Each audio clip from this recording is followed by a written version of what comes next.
Hello everyone and welcome back to my channel Blended Librarian at Goa. In today's video, we are going to learn how to create an index in MS Word. Many times we prepare long documents with lot of valuable content, but we often miss one important feature that makes our document more professional and user-friendly, and that is the index. Hello, have you ever seen a book where at the end there is a list of important terms along with page numbers? That section is called an index. Now imagine your reader wants to quickly find a specific topic in your document. Without an index, they have to go through the entire document, which is time consuming. But with an index, they can directly go to the exact page where that topic is discussed. So, an index not only improves the quality of your document but also enhances readability and accessibility. Let us first understand difference between index and table of content. This is very important. Many students confuse table of content with index. Table of content is based on headings and index is based on keywords. Table of content shows structure of your document. Index help in searching specific term. So both are different and used for different purposes. Now you will ask when to use index. You should use index when your document is long, it contains multiple important terms, and you want to make navigation easier. For example, you can use index in book, dissertation, project report, etc. Now, let us move to the practical part. I will teach you how to create index for your document. First, make sure your document is complete or almost complete because indexing is done at the final stage. Here, I have a sample document with multiple topics.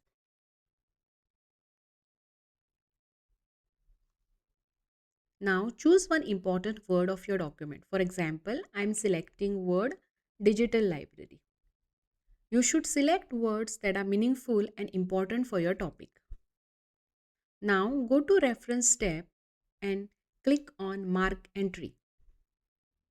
You will see a dialog box. Let me explain each option carefully. First is Main Entry.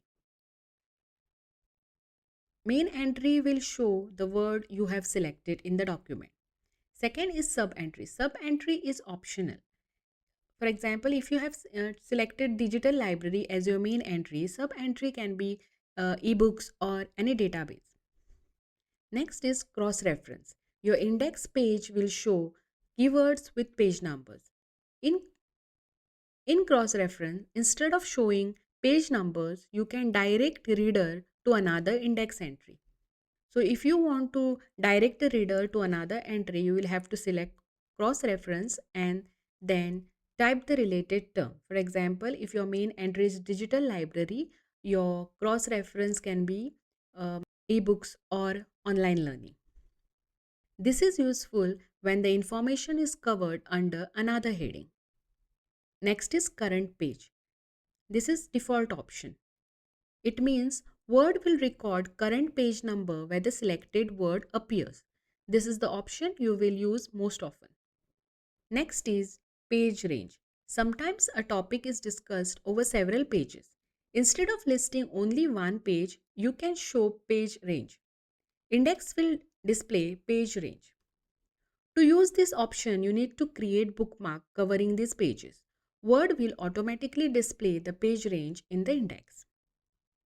Next is page number format. If you select bold, the page number will appear in the bold. If you select italics, the page numbers will be italic. If you select both, it will be bold italic. Now we will select the default option current page.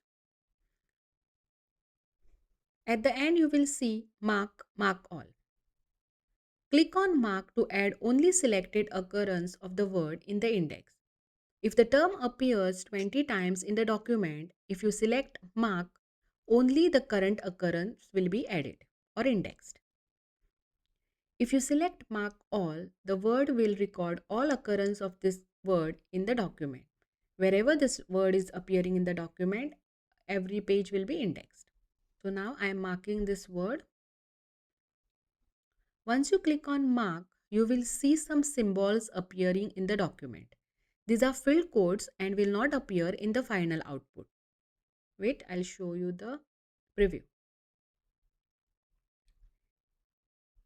See, in the preview, the symbols are not appearing.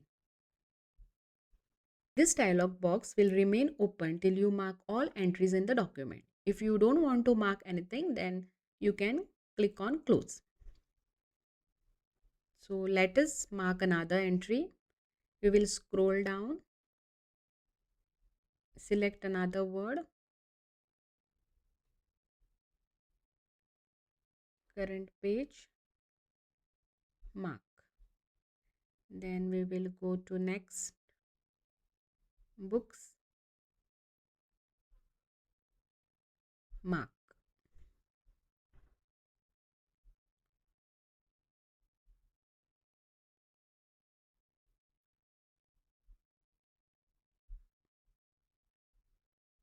You can repeat this process for indexing all the important terms of your document. Remember, your index depends completely on the entries you have marked. Once you finish marking all the keywords, you can click on close. Now we will generate the index. To generate index, we will go to the end of the document or wherever you want the index to appear.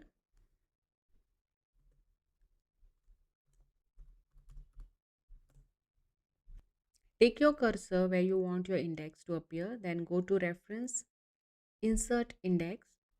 One dialog box will appear. Here you can see the preview of your index. Then this side there are options how you want your index to be, indented or run in. You can click and see. I want it indented.